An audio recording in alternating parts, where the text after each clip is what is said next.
अच्छा जी स्टूडेंट्स, हम डिस्कस करते हैं लीज और बाय को फर्दर, और कुछ शॉर्ट सवाल हैं जिनसे मुझे कुछ कॉन्सेप्ट्स ऐसे डिस्कस करने हैं जो हमारे आईकेप के लीज और बाय के एक पास्ट पेपर्स में अप्लाई हुए थे। ठीक है, इन कॉन्सेप्ट्स को पहले हो सकता है आपने पढ़ा हो तो रिकॉल कर लेंगे, और अगर नहीं पढ़ा तो इसको समझ लेंगे। शॉर्ट सवाल हैं कुछ 2-3, वो देखकर और फिर एक पास्ट पेपर के क्वेश्चन पर चलेंगे। क्वेश्चन नंबर 7 जो है लीज और बाय का जो हैंड आउट आपको दिया था उसका क्वेश्चन 7 कहता है mister A borrows ₹100 for 2 years। Mister A एक बंदा है और उसने 100 रुपये बोरो किए हैं 2 सालों के लिए from a bank X at 10% पर एनम कंपाउंडेड सेमी एनुअली। एक बंदे ने 100 रुपये बोरो किए हैं 2 सालों के लिए बोरो किए हैं, 10% का रेट है, कंपाउंडिंग होगी semi annually. Prepare movement of loan for 2 years, 2 सालों की मूवमेंट प्रिपेयर करो लोन की। लोन की मूवमेंट प्रिपेयर करने का मतलब ये है कि फॉर एग्जांपल जब 2 सालों के लिए बोरो किया है तो ईयर नंबर 0 पर इसने 100 रुपये बोरो किए होंगे, ईयर 0 पर इसने 100 रुपये बोरो किए होंगे। ठीक है, 6 महीने गुजरने के बाद इसने इंटरेस्ट पे किया होगा। अब 6 महीने के बाद का इंटरेस्ट कैलकुलेट कैसे होगा? 100 रुपीज़ मल्टीप्लाइड बाई 10% और 6 महीने के लिए मल्टीप्लाइड बाई 6/12 यानी कि 5 रुपये, और 6 महीने बाद ये पैसा हो गया होगा 105। ठीक है, यहाँ पर ईयर एंडिंग लिख देता हूँ, यानी कि ये 0.5 ईयर का एंड है। फिर पहले साल के आखिर में क्या हुआ होगा? अच्छा, 0.5 ईयर्स के एंड में 105 रुपये हैं। फिर इस पर 105 इंटू 10% इंटू 6/12, ये जो सेकेंड 6 महीने थे ना उनका इंटरेस्ट है, और ये बनेगा 5.25, और जब हम इसको ऐड कर देंगे तो ये बन जाएगा 110.25। इसके बाद ईयर नंबर 1.5 पर क्या होगा? ईयर नंबर 1.5 पर 110.25 है।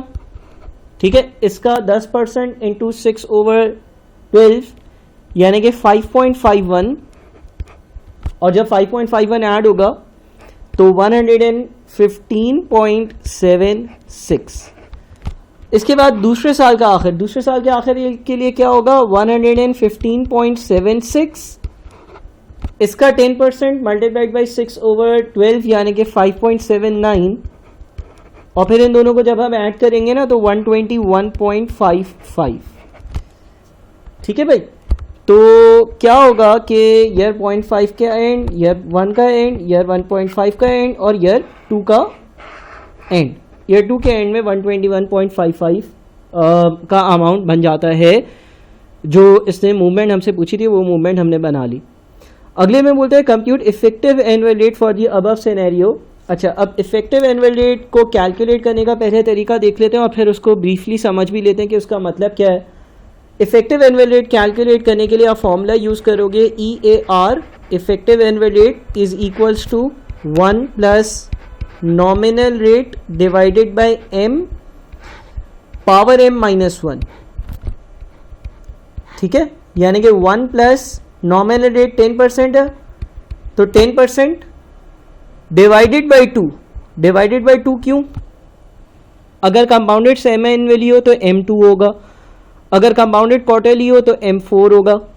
तो यहाँ पर कंपाउंडेड सेमी एनुअली है तो हमने 2 से डिवाइड किया, पावर 2 माइनस 1। ठीक है ना, तो हम अगर इसको कैलकुलेट करें 0.1 divided by 2 is 0.05 plus 1 power 2 minus 1, और इसको अगर हम EAR इसका कैलकुलेट करें तो वो बनेगा 10.25% इफेक्टिव एनुअल रेट। अब इफेक्टिव एनुअल रेट क्या होता है?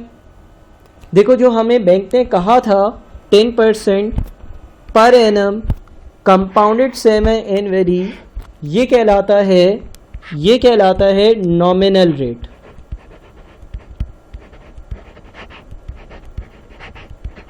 ये कहलाता है नॉमिनल रेट। ठीक है, जो बैंक ने कहा था। इफेक्टिव एनुअल रेट क्या है? इफेक्टिवली हम कितना इंटरेस्ट पे कर रहे हैं। देखो, आपने 100 रुपये बोरो किए थे और अगर 1 साल बाद आप इस 100 रुपये को वापस करते तो 110.25 रुपीज़ करने पड़ते। तो इसका मतलब मैं इंटरेस्ट जो पे कर रहा हूँ एनुअली वो 10% तो नहीं कर रहा। मैं 10% से ज़्यादा इंटरेस्ट पे कर रहा हूँ। अगर मैं 100 रुपये लोन पे ले रहा हूँ आज और एक साल बाद वो 10.25 बन जाते हैं, तो मैं तो इफेक्टिवली 10.25% इंटरेस्ट पे कर रहा होता हूँ। तो इफेक्टिव एनुअल रेट हमें ये बताता है कि ऑल्दो जो बैंक ने रेट कोट किया था वो एक रेट था, लेकिन वो may be compounded semi annually होगा, मे बी कंपाउंडेड क्वार्टरली होगा, जिसकी वजह से you and up paying more interest. देखो यहाँ पर ऑल्दो रेट 10% है, लेकिन हम 10.25% इंटरेस्ट क्यों दे रहे हैं पर एनम? इसलिए क्योंकि जब 6 महीने पर कंपाउंडिंग होती है तो पहले 6 महीने का तो 5 रुपये का इंटरेस्ट ऐड होता है, अगले 6 महीने का 5.25 रुपये इंटरेस्ट ऐड होता है। तो इफेक्टिव एनुअल रेट आपको ये बताता है कि यार इफेक्टिवली आप सालाना बेसिस पर कितना इंटरेस्ट पे कर रहे हो। मिसाल के तौर पे लेट से अगर एक बैंक बोलता है कि हमसे 100 रुपये ले लो 2 सालों के लिए, हम आपको जो है ना वो 10% पर annum compounded semi annually interest charge करेंगे, यानी कि ऊपर वाला केस। तो अगर हम इस बैंक से आज 100 रुपये लेंगे तो हमें 2 साल के आखिर में 121.55 वापस करने पड़ेंगे। लेकिन अगर कोई और बैंक है और वो बैंक ये बोलता है कि यार हमसे 100 रुपये ले लो और हम एनुअल इंटरेस्ट चार्ज करेंगे, लेकिन 10.25% इंटरेस्ट चार्ज करेंगे, यानी कि जो EAR वाला आंसर है उतना कोई बोलते हैं हम एनुअली आपसे इंटरेस्ट लेंगे, तो भी एक ही बात है। बिकॉज अगर मैं इस बैंक से आज 100 रुपये लूँगा तो पहले साल का इंटरेस्ट 10.25 बनेगा और पहले साल के आखिर में 110.25 रुपीज़ हो जाएंगे। ईयर 2 के एंड में क्या होगा 110.25 और 110.25 जो है ना इसका 10.25% अगर आप निकालते हो तो वो बन जाता है 11.3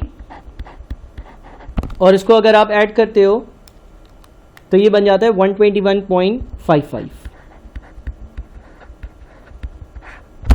ठीक है, वहीं पर एंड हो रहे हो जहां पर 10% सेमी एनुअली पर एंड हो रहे थे।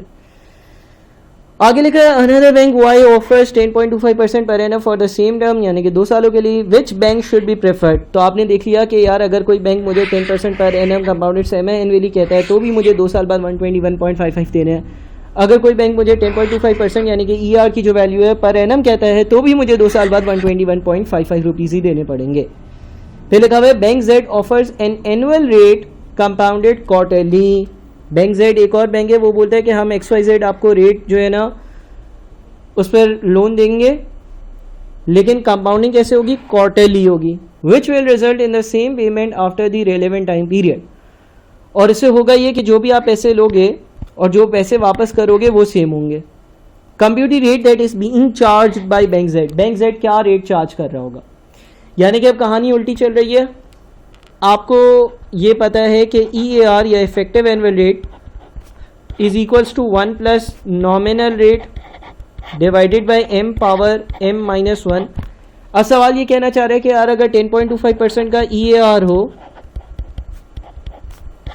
तो इसका इक्विवेलेंट नॉमिनल रेट क्या होगा अगर कंपाउंडेड क्वार्टरली है। क्वार्टरली का मतलब m4 होगा। इसको पहले कैलकुलेट करते हैं, ठीक है ना। और इसको अगर कैलकुलेट करेंगे तो 10.25% plus 1 power 1 divided by 4 minus 1 into 4, यह आ जाता है तकरीबन 9.878%। 9.878%, 9.878%, ठीक है। इसका मतलब क्या है सर, इसका मतलब ये है 9.878% का मतलब ये है कि अगर कोई बैंक मुझे बोलेगा कि मैं 9.878% कंपाउंडेड क्वार्टरली इंटरेस्ट लूँगा तो वो भी उतना ही बनेगा। मैं इसकी अगर वर्किंग कर दूँ कुछ स्टेप्स कर दूँ वर्किंग के। फॉर एग्जांपल आपने एक बैंक से लोन लिया और उससे भी 100 रुपये का लोन लिया, जिस तरह से यहाँ पर या जिस तरह से EAR वाली जो मैंने वर्किंग की थी, यानी कि जिस तरह से मैंने बैंक X की वर्किंग की, जिस तरह से बैंक Y की वर्किंग की, इसी तरह से इस बैंक से भी 100 का लोन लिया। इससे बोला है हम 9.87% per annum compounded quarterly interest लेंगे। उसका मतलब ये है कि 100 मल्टीप्लाइड बाई 9.878% डिवाइडेड बाई 4। पहले क्वार्टर का इंटरेस्ट बनेगा 2.4695 या 2.47 एक क्वार्टर के बाद ये पैसे हो जाएंगे 102.47, ठीक है ना, यानी कि यहाँ पर ईयर 0.25 लिख देता हूँ। फिर ईयर 0.5 पर क्या होगा, 102.47 है, ठीक है ना। 102.47 को मल्टीप्लाई कर दो again 9.878% divided by 4 because quarterly है, तो 2.53 बनता है। अगेन इसको ऐड कर दो 102.47 में, तो ये 105 बन जाता है। इसी तरह से ईयर नंबर 0.75 की बात करते हैं, 105 है और 105 पर 9.878 divided by 100 in divided by 4 जो कि 2.59 बनता है, और इन दोनों का एडिशन जो है वो बन जाता है 107.59। इसी तरह से अगर हम वर्किंग करते जाएं, इसी तरह से अगर हम लोग वर्किंग को कंटिन्यू करते जाएं, और ये वर्किंग आंसर्स में भी मौजूद है और ईयर 2 तक लेकर जाएंगे तो वो भी 121.55 ही बनेगा। तो इस सवाल का मकसद ये था कि यार अगर कोई बैंक बोलता है 10% पर एनम कंपाउंडेड सेमी एनुअली, तो वो उतना ही इंटरेस्ट ले रहा है जितना कोई और बैंक अगर मुझे बोले हम लेंगे 10.25% पर एनम कंपाउंडेड एनुअली, और ये उतना ही इंटरेस्ट लेगा मुझसे जितना कोई और बैंक अगर मुझे बोल दे कि हम इंटरेस्ट लेंगे 9.878% पर एनम कंपाउंडेड क्वार्टरली। इन सारी चीज़ों से हमारे अमाउंट्स जो है ना वो सेम आएंगे। अच्छा, इसके आंसर्स भी मैं दे दूंगा, उससे सही से इसको देख लीजिएगा, एक बार देखना ज़रूरी है ताकि EAR और NR यानी कि नॉमिनल रेट और इफेक्टिव एनुअल रेट में फ़र्क क्या है ये मालूम हो जाए, और मुख्तलिफ EAR और NR कैसे एक दूसरे के बराबर हो सकते हैं ये मालूम हो जाए, बिकॉज इसकी ज़रूरत हमें आगे पड़ेगी। इसके बाद एक और सवाल देखते हैं। अच्छा, इस सवाल में हम सीख लेंगे ये कि हमें NVT टेबल कैसे यूज़ करना। तो इस सवाल में लिखा हुआ है cost of a machine is ₹100 million. Machine में अगर आज खरीदूंगा तो इसकी कॉस्ट जो है ना वो 100 मिलियन होगी। The amount is to be paid in 4 annual instalments, 4 annual instalments होंगी of ₹30.19 million each at the end of each year. हर साल के आखिर में 30.19 मिलियन की इंस्टॉलमेंट होगी।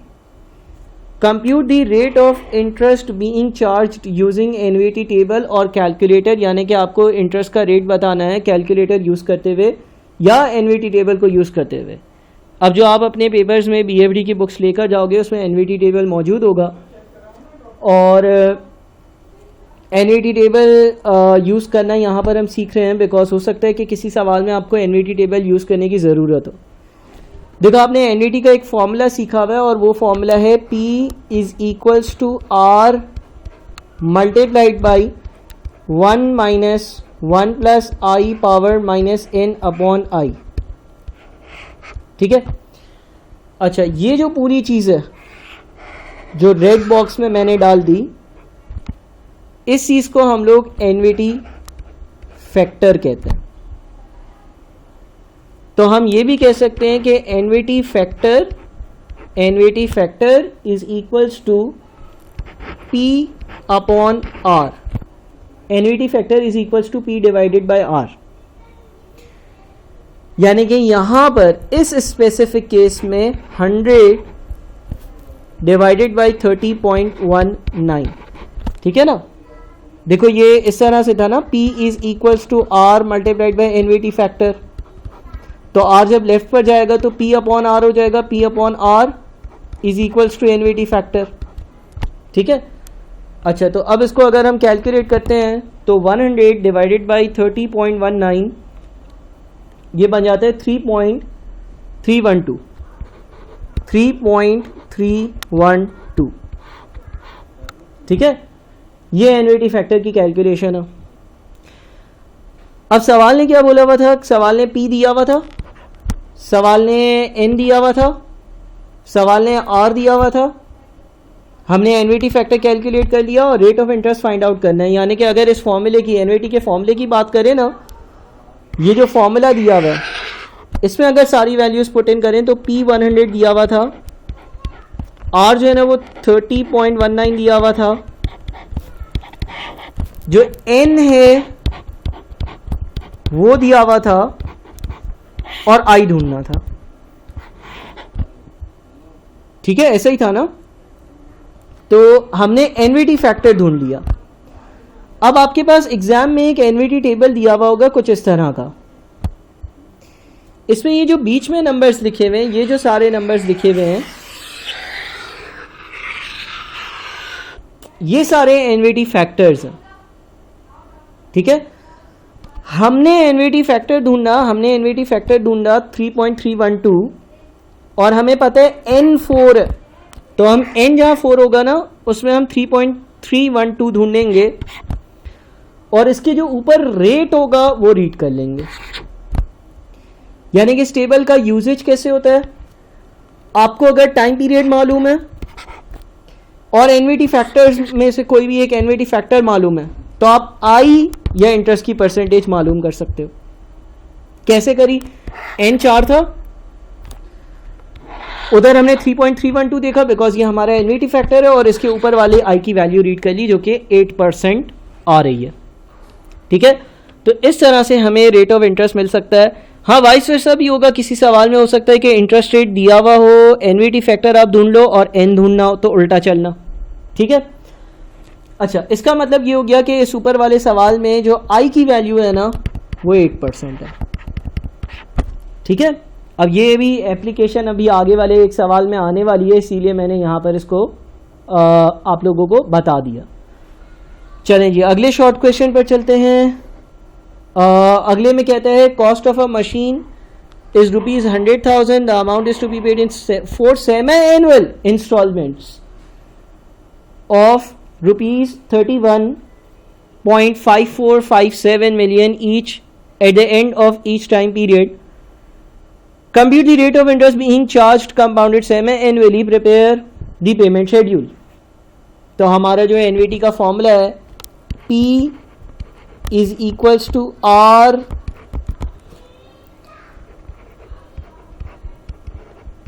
multiplied by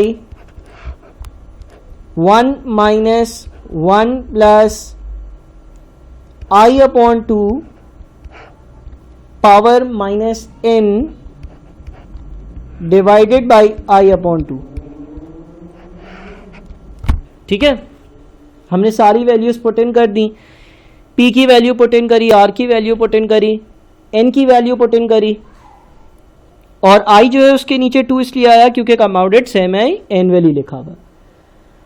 अब क्या होगा, अब जो है वो 100 को हम 31.547 से अगर डिवाइड करते हैं तो 100 डिवाइडेड बाई 31.5457 ये बनेगा 3.17। एनवीटी फैक्टर जो होगा वो होगा 3.17। ठीक है, अच्छा, अब क्या हम एनवीटी टेबल यूज़ कर सकते हैं? यस, हम क्या करेंगे, हम देखेंगे कि यार 3.17 और जहाँ पर N4 है वहाँ पर रेट ऑफ इंटरेस्ट क्या लिखा हुआ है। तो अगर हम ऐसा करते हैं जहाँ पर N4 लिखा हुआ हो और एनवीटी फैक्टर 3.17 लिखा हुआ हो, वहाँ पर I कितना है 10%। अब एक और चीज़ याद रखना है इस टेबल को यूज़ करने के लिए, और वो ये है कि भाई जब यहाँ से I की वैल्यू आएगी ना जो 10% टेबल से आ रही है वो इस चीज़ की आएगी, इस पूरी चीज़ की, यानी कि यह I/2 की वैल्यू आई है 10%, विच मीन्स क्या I कितना होगा, I होगा 20%। ठीक है, तो पहली रिक्वायरमेंट तो इस शॉर्ट क्वेश्चन की ये कह रही थी कि compute the rate of interest being charged compounded semi annually. दूसरी रिक्वायरमेंट ये कहती है प्रिपेयर पेमेंट शेड्यूल, हमें पेमेंट का शेड्यूल बनाना है। ठीक है ना, प्रिपेयर पेमेंट शेड्यूल। अब ये पेमेंट शेड्यूल कैसे बनेगा, ईयर 0.5, ईयर नंबर 1, ईयर 1.5 और ईयर नंबर 2। ठीक है, आपने गाड़ी खरीदी, मशीन खरीदी 100 मिलियन की, पहली किस्त 6 महीने बाद पे करनी है। इंटरेस्ट रेट है 20%, अब तो हमने ढूंढ लिया ना, तो 100 मल्टीप्लाइड बाई 20% डिवाइडेड बाई 2, पहले 6 महीने का इंटरेस्ट हो जाएगा 10। अच्छा, हम 31.547 की किस्त पे कर रहे हैं, तो यहाँ से माइनस कर देते हैं हम 31.55, तो 100 प्लस 10 माइनस 31.55, ये बजाता है 78.45।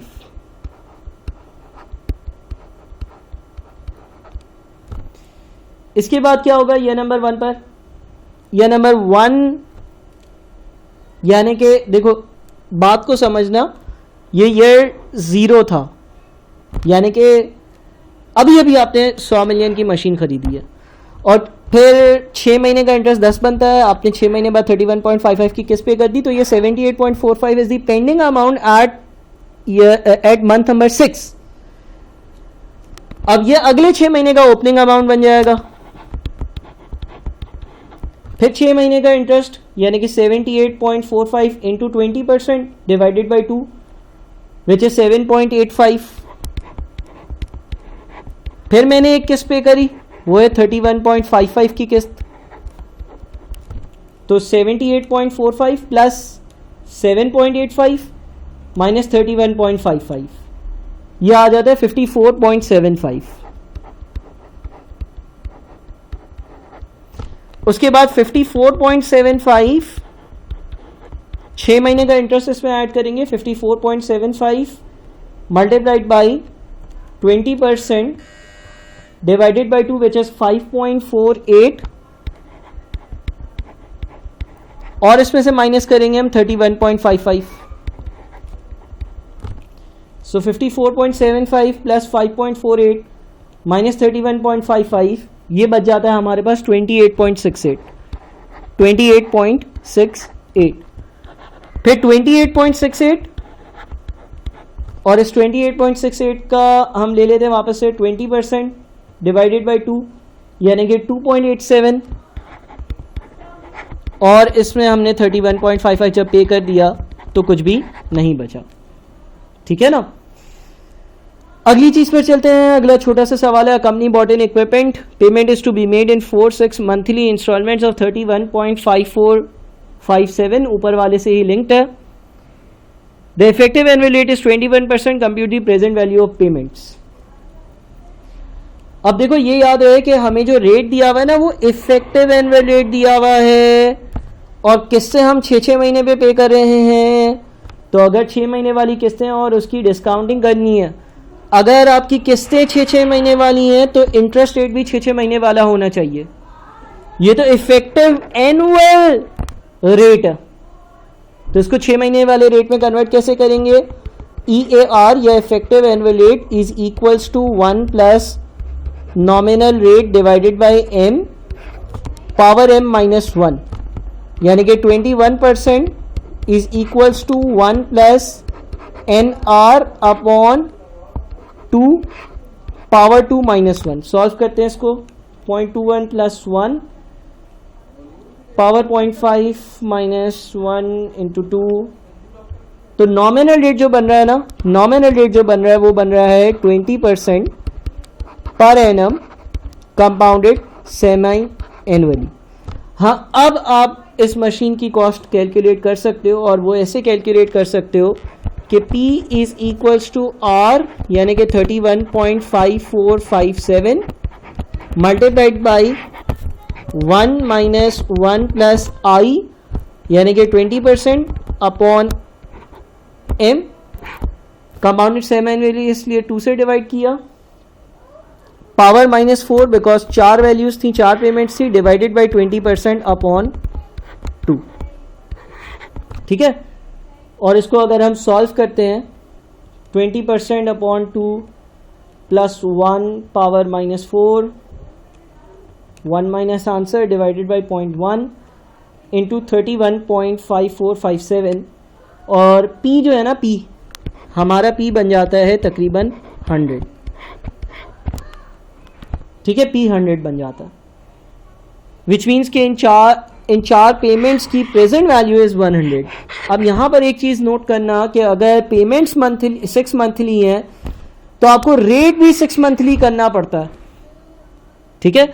अच्छा, मैंने जो कॉन्सेप्ट्स पढ़ाए हैं आपको इसके लिए मेरे ख्याल में 1 से 2 बार ये वीडियो लेक्चर्स दोबारा से देखने पड़ेंगे, बिकॉज बहुत सारी चीज़ें मैंने कट आउट करी हैं। ये मैथ्स में आपने शायद AFC में पढ़ी होंगी, लेकिन मैंने काफ़ी चीज़ें कट आउट करी हैं बिकॉज मैं बहुत ज़्यादा टाइम इन चीज़ों पे नहीं लगा सकता।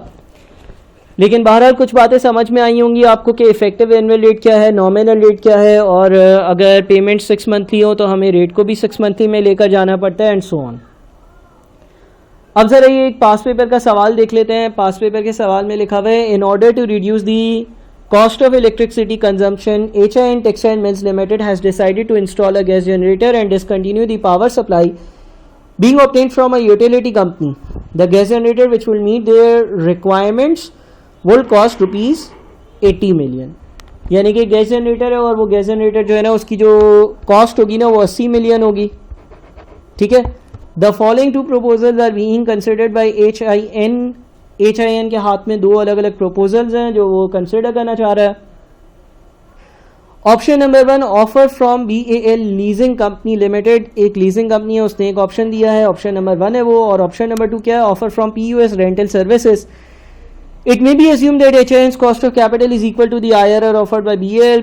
Evaluate which of the above proposals should be accepted by HIN. HIN कौन सा प्रपोजल एक्सेप्ट करे ये हमें बताना है।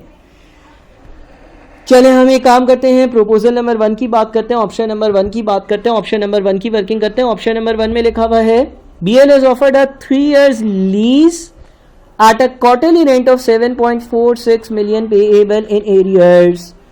3 सालों की लीज होगी, क्वार्टरली रेंटल्स पे किए जाएंगे, यानी कि आर जो होगा वो 7.46 होगा। In addition, HIN will be required to pay a security deposit of 10 million at the beginning of the signing of the lease agreement. Generator will be transferred to HIN at the end of the lease term against the security deposit. तो भाई अगर 80 million जो है वो उस generator की क्या कहते हैं टोटल वैल्यू है, टोटल कॉस्ट है, और 10 मिलियन जो है वो सिक्योरिटी डिपॉजिट है, तो 70 मिलियन रुपए की गालिबन ये जो है ना वो 7.46 वाली जो किस्तें बन रही होंगी वो 70 की होंगी, ठीक है। Generator will be transferred to HIN at the end of the lease term against the security deposit. The fair value of the generator at the end of lease period is estimated at 20 million. यानी कि जब generator की ज़िंदगी पूरी हो जाएगी तो ये जनरेटर 20 मिलियन का बिक जाएगा। 80 million cost, 10 million security deposit, 70 बच गए, 70 की किस्तें करवा ली हैं, 7.46 की एक किस्त है, किस्त जो है वो क्वार्टरली है, 3 सालों में किस्तें पूरी होंगी। सारी टर्म्स आपको दी हुई हैं, मैं थोड़ा सा तेज चल रहा हूँ, एज्यूमिंग के आप लोग इन टर्म्स से अच्छी तरह से वाकिफ़ हो अपने पिछले चैप्टर्स में। कोई कन्फ्यूजन होगी तो हम बिल्कुल व्हाट्सएप पे डिस्कस करेंगे। अब हमें ये मालूम है P is equals to R multiplied by NVT factor, ठीक है ना। तो आपका P जो है वो 70 है और जो R है वो 7.46 है। NVT फैक्टर जो है वो आप मालूम कर सकते हो, और जो आपका NVT फैक्टर होगा वो होगा 70 डिवाइडेड बाई 7.46 विच इज़ 9.38, ठीक है। आपका जो NVT फैक्टर होगा, आपका जो NVT फैक्टर होगा वो होगा 9.38 का NVT फैक्टर होगा। अच्छा, लीज पेमेंट्स क्वार्टरली हैं और 3 सालों के लिए हैं, यानी कि 12 पेमेंट्स होंगी ना, 3 मल्टीप्लाइड बाई 4। तो अब आप क्या करोगे, आप एग्जाम्स में जो बुक्स लेकर जाओगे उसमें NVT टेबल होगा, और NVT टेबल में क्या करोगे, NVT टेबल में आप देखोगे कि भाई जो N है, N 12 कहाँ है, ठीक है ना, और उसमें आप 9.38 का NVT फैक्टर ढूंढोगे और उसके ऊपर का इंटरेस्ट रेट पढ़ लोगे, और उसके ऊपर जो इंटरेस्ट रेट लिखा हुआ होगा, वैसे यहाँ पर मैंने NVT टेबल को यूज़ नहीं किया, वो 4% लिखा हुआ होगा। आप N 12 देखोगे, NVT फैक्टर में 9.38 देखोगे, और उसके ऊपर जो I की वैल्यू होगी, जो इंटरेस्ट रेट की वैल्यू होगी वो 4% होगी, इसको रीड कर लोगे, ठीक है। अच्छा, अब ये जो 4% की वैल्यू होगी, जैसे कि मैंने डिस्कस किया था कंपाउंडेड क्वार्टरली है, तो यह I/4 की वैल्यू होगी। I/4 जो है वो 4% होगा, तो I जो होगा वो कितना होगा, 16%। I जो होगा वो 16% होगा, यानी कि ये रेट हो गया आपका 16% पर एनम कंपाउंडेड क्वार्टरली। अब ये बात भी हमने डिस्कस करी कि अगर पेमेंट्स सेमी एनुअली है तो डिस्काउंटिंग के लिए सेमी एनुअल रेट चाहिए, अगर पेमेंट्स क्वार्टरली है तो डिस्काउंटिंग के लिए भी क्वार्टरली रेट चाहिए एंड सो ऑन। तो खैर रेट तो आ गया 16%, ठीक है। आगे देखते हैं कि क्या होगा। The fair value of the generator eight the end of lease period is estimated at 20 million, यानी कि जब मैं जनरेटर बेचूंगा तो 20 मिलियन रुपए मिलेंगे। Operating and maintenance cost of the generator are estimated as follows. Generator की जो ऑपरेटिंग और मेंटेनेंस की कॉस्ट है वो दी हुई है। स्टाफ सैलरीज दी हुई है 0.5 मिलियन की, मंथली पे करनी होती है। लुब्रिकेंट्स एंड फिल्टर्स की वैल्यू दी हुई है क्वार्टरली। पार्ट्स रिप्लेसमेंट की कॉस्ट है हाफ ईयरली, और उसके बाद ओवरहॉलिंग की कॉस्ट जो है ना वो दी हुई है eight the end of second year, ठीक है। अब अगर मुझे पहला ऑप्शन इवेल्युएट करना है तो मुझे ये देखना होगा कि जितने भी कैश आउटफ्लोज हो रहे हैं उसकी प्रेजेंट वैल्यू कितनी है। लेकिन इस सवाल का मसला ये है कि कुछ आउटफ्लोज जो हैं वो क्वार्टरली हैं, कुछ आउटफ्लोज जो हैं वो मंथली हैं एंड सो ऑन। तो हमें मुख्तलिफ रेट्स कैलकुलेट करने होंगे। हमें ये 16% पर एनम कंपाउंडेड क्वार्टरली का रेट पता है, ये क्वार्टरली रेट है। लेकिन स्टाफ सैलरीज के लिए हमें कौन सा रेट चाहिए? हमें मंथली रेट चाहिए। सबसे पहले तो हम लोग इफेक्टिव एनुअल रेट निकालते हैं। इफेक्टिव एनुअल रेट कैसे निकालेंगे? इफेक्टिव एनुअल रेट यानी कि EAR, इफेक्टिव एनुअल रेट यानी कि EAR is equals to 1 plus nominal rate यानी कि 16% ले लेते हैं, डिवाइडेड बाई 4 बिकॉज 16% का जो रेट है वो क्वार्टरली है, पावर 4 माइनस 1। तो EAR यानी कि इफेक्टिव एनुअल रेट कितना बन जाता है पहले ये देखते हैं। ये बन जाएगा आपका 16% divided by 4 power plus 1 power 4 minus 1, और ये बन जाता है 16.99। EAR यानी कि इफेक्टिव एनुअल रेट जो है ना वो है 16.99%। कोई एनुअल पेमेंट होगी तो उसकी डिस्काउंटिंग के लिए ये रेट यूज होगा। दोबारा से सेम फॉर्मूला, हम हर बार यही फॉर्मूला यूज करेंगे। क्या? EAR यानी कि effective annual rate is equals to 1 plus nominal rate upon m power m minus 1। अब हम क्या करेंगे? अब हम मंथली रेट ढूंढते हैं, क्योंकि ये जो कैश फ्लोज है 0.5 मिलियन वाले, इसको डिस्काउंट करने के लिए मंथली रेट चाहिए होगा। मंथली रेट कैसे आएगा? मंथली रेट निकालने के लिए यही फॉर्मूला यूज करो। EAR की जगह लिख दो 16.99% is equals to 1 plus nominal rate divided by 12 power 12 minus 1, ठीक है। बिकॉज मंथली है ना तो m जो है वो 12 होगा। अब 16.99% प्लस 1 पावर 1/12 माइनस 1 इंटू 12, यह आता है आपका, ये जो रेट आ रहा है ना वो है 15.79%। 15.79% 15.79% पर एनम कंपाउंडेड मंथली, ठीक है। इसी तरह से लुब्रिकेंट्स एंड फिल्टर्स को डिस्काउंट करने के लिए क्वार्टरली रेट चाहिए। क्वार्टरली रेट के लिए क्या करेंगे? अगेन हम यही फॉर्मूला यूज करेंगे। अब हम क्या करेंगे? 16.99% EAR की जगह लिख दिया, और यहाँ पे लिख देंगे हम लोग 1 प्लस NR जो हमें ढूंढना है divided by 4 because compounded quarterly है, पावर 4 माइनस 1। तो ये बन जाएगा 16.99% प्लस 1 हो गया, पावर 1/4 माइनस 1 इंटू 4, और ये बंदा है आपका 16.0036। तो 16% हम ले सकते हैं, हम इसको 16% लिख सकते हैं, ठीक है ना। यानी कि क्वार्टरली जो है ना वो है 16% पर एनम कंपाउंडेड क्वार्टरली। अच्छा, हमने ये ढूंढ ही लिया था पहले भी। अच्छा, हाफ ईयरली के लिए क्या करना पड़ेगा? वापस से रेट कैलकुलेट करना पड़ेगा। कैसे कैलकुलेट करेंगे? अगेन 16.99% EAR की जगह लिखा, यही फॉर्मूला यूज कर रहा हूं मैं, is equals to 1 plus NR divided by half yearly का मतलब साल में 2 बार, यानी कि M2 हो गया। वापस से देखते हैं कि क्या आएगा।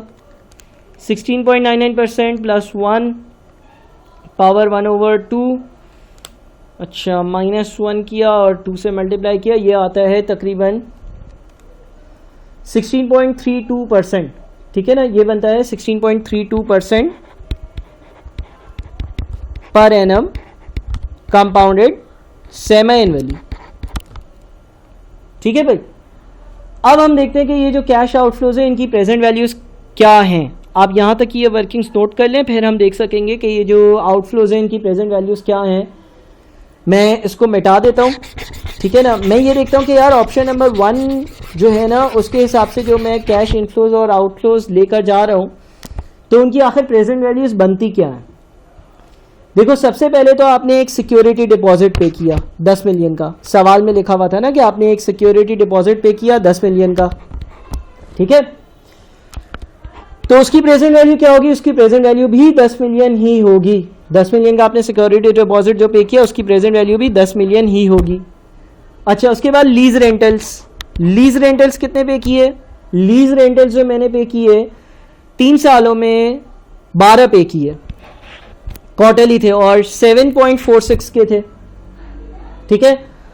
और इसकी अगर मैं प्रेजेंट वैल्यू निकालूं तो 70 मिलियन बनती है। आप चाहो तो आप निकाल सकते हो, वैसे हमने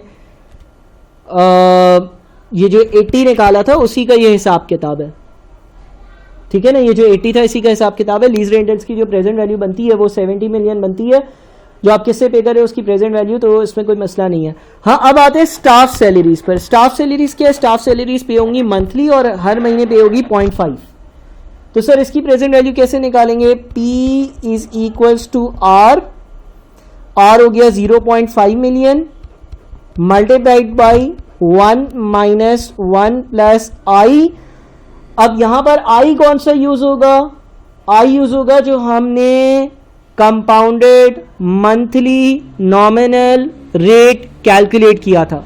मैंने कुछ नॉमिनल रेट की वर्किंग्स करी थी, उसमें एक XYZ% per annum compounded monthly का रेट था, वो यहाँ पर एज एन आई यूज होगा और वो था 15.79%। तो यहाँ पर लिखेंगे हम 15.79% divided by 12 power minus 36 divided by 15.79% upon 12 power 36। क्यों, क्योंकि 3 साल में 12 महीने, हर साल में 12 महीने आते हो, 3 साल की बात हो रही है।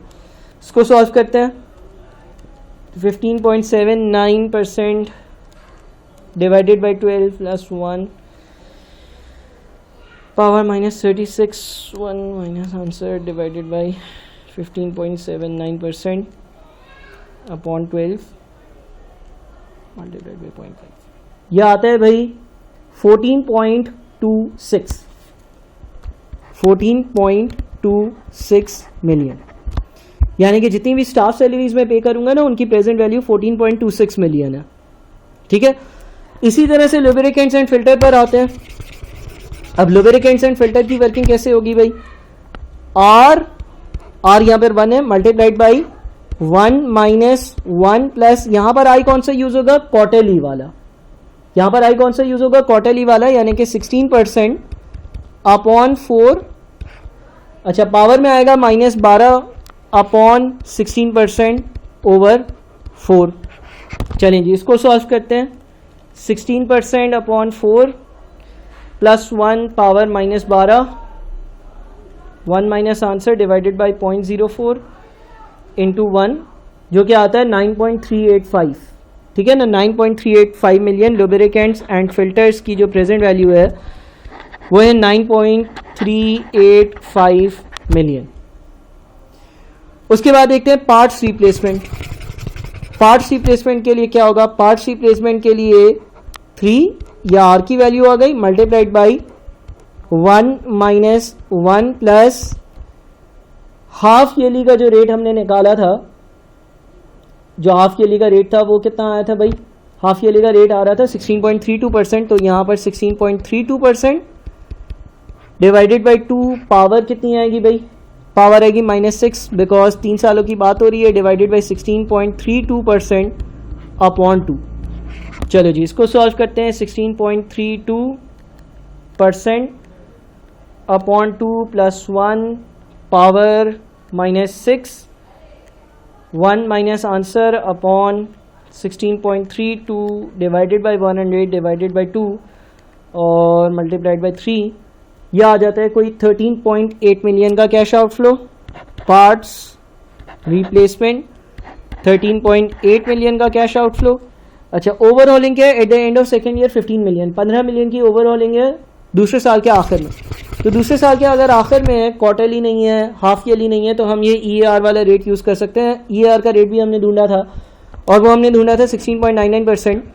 और ये तो सिंपली एक वैल्यू है जो eight the end of second year है, इसकी 2 सालों की डिस्काउंटिंग करनी है। 2 सालों की डिस्काउंटिंग करने का मतलब ये हो गया कि 15 million divided by 1 plus 16.99% power 2,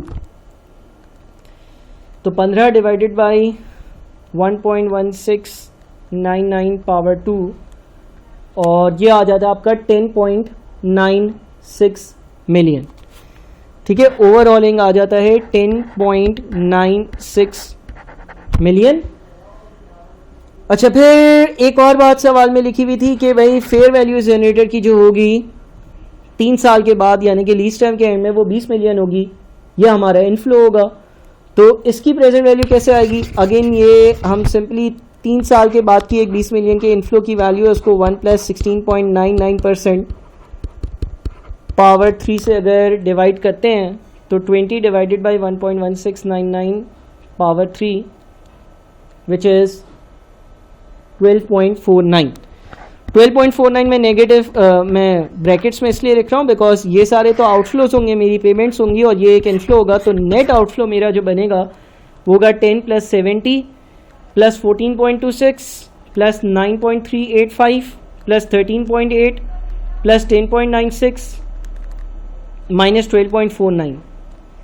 net answer आएगा 115.915 मिलियन। ठीक है भाई, ये आपका नेट आउटफ्लो है under option number 1। Under option number 1 ये आपका नेट आउटफ्लो होगा। ऑप्शन नंबर 2 को भी इवैल्यूएट कर लेते हैं। ऑप्शन नंबर 1 के अंडर हमारा नेट आउटफ्लो जो होगा वो हमारे पास आ गया। ऑप्शन नंबर 2 देखते हैं। ऑप्शन नंबर 2 में लिखा हुआ है offer from PUS rental services. ठीक है ना, बोलते हैं PUS has also offered to sign a 3-year contract according to which HIN will pay quarterly rent of 11 million in arrears. PUS has also offered to sign a 3 years contract. ठीक है, according to which HIN will pay quarterly rent of 11 million in arrears with a 10% increase in each subsequent year. The lease rentals will include the cost of maintenance and overhauling of the generator which will be borne by PUS. यानी कि जो maintenance का दूसरा खर्चा था वो सारा PUS born करेगी। ठीक है, हम सिर्फ जनरेटर लेने के लिए जो किस्तें होंगी ये पे कर रहे होंगे। It may be assumed that HIN's cost of capital is equal to the IRR offered by BAL, यानी कि जो हमने रेट कैलकुलेट किया था 16.99% वाला, वो रेट हम यूज़ कर सकते हैं। अच्छा, अब यहाँ पर वो ये कहता है कि 11 मिलियन के क्वार्टरली रेंटल्स होंगे with in 10% increase in each subsequent year. ठीक है, अब जरा गौर से इस बात को समझना। देखो 3 साल की लीज है, यह नंबर 1 है, यह नंबर 2 है, यह नंबर 3 है। हर साल में 4 क्वार्टर्स आते हैं, यानी कि पहले साल में 4 क्वार्टर्स होंगे, दूसरे साल में 4 क्वार्टर्स होंगे, तीसरे साल में 4 क्वार्टर्स होंगे, ये भी कंफर्म है। पहले साल हर क्वार्टर में 11 मिलियन रुपीस जो है ना उसका आउटफ्लो होगा। पहले साल हर क्वार्टर में 11 मिलियन रुपीस का आउटफ्लो होगा। इसका मतलब ये हो गया कि ईयर 1 में जो 4 किस्तें पे करूंगा वो सारी किस्तें 11 मिलियन 11 मिलियन 11 मिलियन 11 मिलियन इस तरह से होंगी। क्वार्टरली किस्तें होंगी, हर किस्त 11 मिलियन की होगी। फिर इससे लिखा है with a 10% increase in each subsequent year, यानी कि हर साल ये किस्त जो है ना वो 10% से इंक्रीज हो जाएगी। यानी कि अगले साल की जो 4 किस्तें होंगी वो होंगी 11 multiplied by 1.1 which is 12.1 million. अगले साल की जो 4 किस्तें होंगी हर किस्त 12.1 मिलियन की होगी, और उसके अगले साल जो 4 किस्तें होंगी वो हर किस्त अगर 12.1 को भी मजीद 1.1 से मल्टीप्लाई कर दें तो 13.31 मिलियन की होंगी। पहले साल की जो 4 किस्तें हर किस्त 11 मिलियन की होगी, दूसरे साल की जो 4 किस्तें हर किस्त 12.1 मिलियन की होगी, तीसरे साल जो 4 किस्तें हर किस्त 13.31 मिलियन की होगी।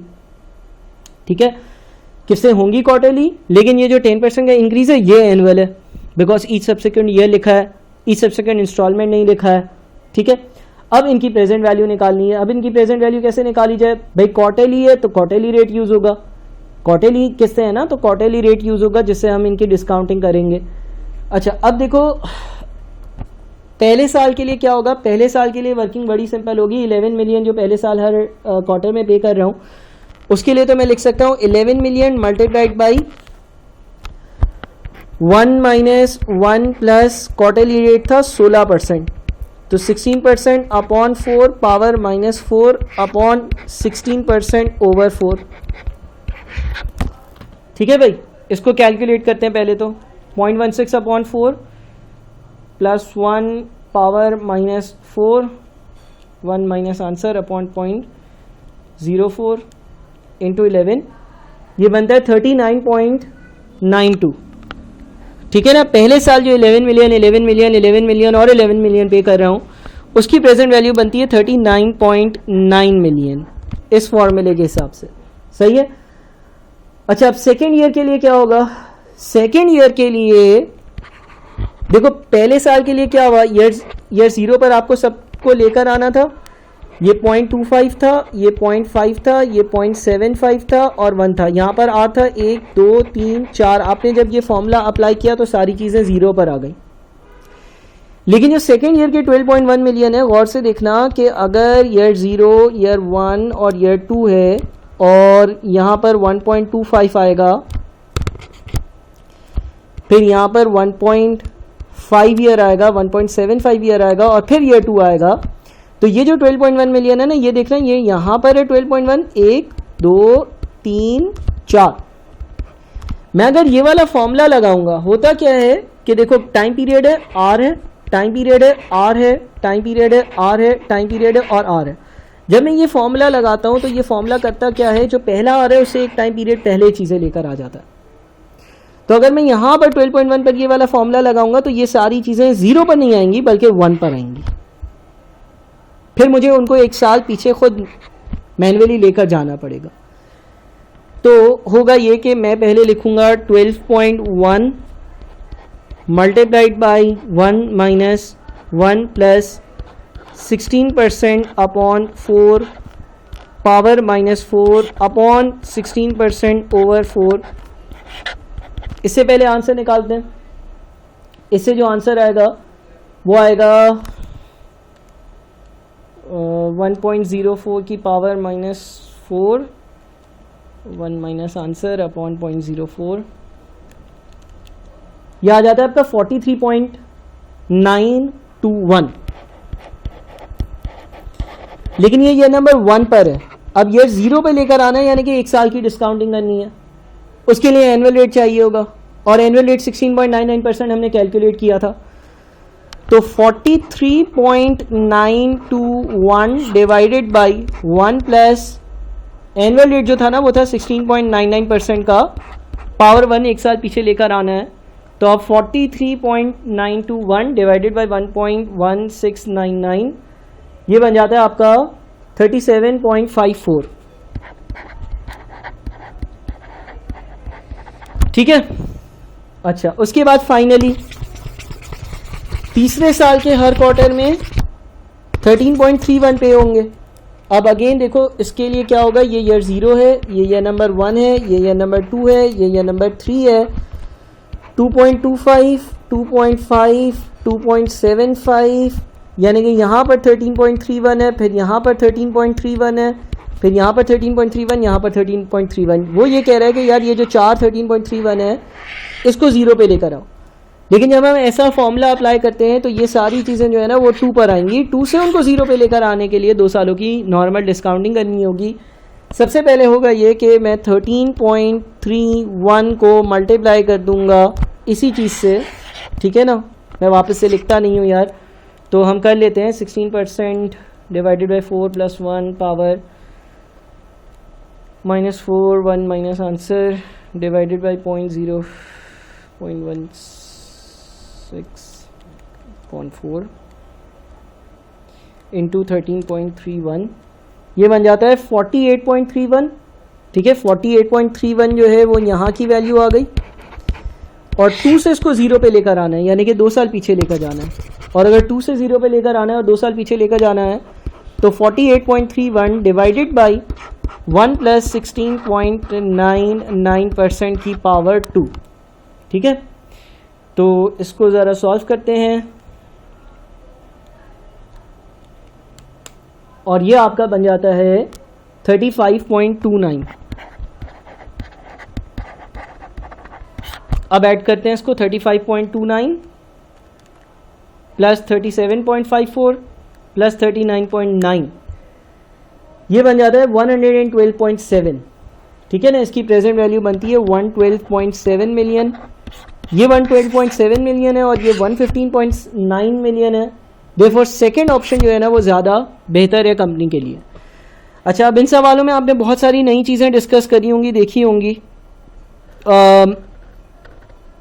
और ऐसी शायद कैलकुलेशन में भी पहले कभी ना की हो। मैंने कुछ तेज़ स्पेस में ये चीज़ें सॉल्व करी हैं। आपको क्वेरीज हो तो आप लोग ज़रूर पूछ लीजिएगा। देखो, अगर ये कैश फ्लो क्वार्टरली है तो उसकी डिस्काउंटिंग के लिए भी हमें क्वार्टरली रेट चाहिए। एक कैश फ्लो अगर हाफ ईयरली है तो उसकी डिस्काउंटिंग के लिए भी हाफ ईयरली रेट चाहिए। एक कैश फ्लो अगर मंथली है तो उसकी डिस्काउंटिंग के लिए भी हमें मंथली रेट चाहिए। ठीक है, और उसके लिए हमें EAR का फॉर्मूला अप्लाई करना होता है, जो इन सवालों में मैंने बहुत बार डिस्कस किया है। 1 से 2 बार इस वीडियो लेक्चर को अच्छे से देखना। एक आधा ऐसा सवाल आया हुआ है पास पेपर में जिसके लिए आपको EAR की ज़रूरत है। वैसे एज सच आप लोग जब सवाल करते हो तो आप लोग ये नहीं देखते हो कि भाई रेट क्वार्टरली है, मंथली है, जो भी रेट होता है आप उसको 2 से 4 से डिवाइड कर देते हो। नॉर्मल सवालों में वही करना है, लेकिन अगर पूरा सवाल ही ऐसा डिज़ाइन हुआ है तो आपको ये चीज़ें सीखनी पड़ेंगी।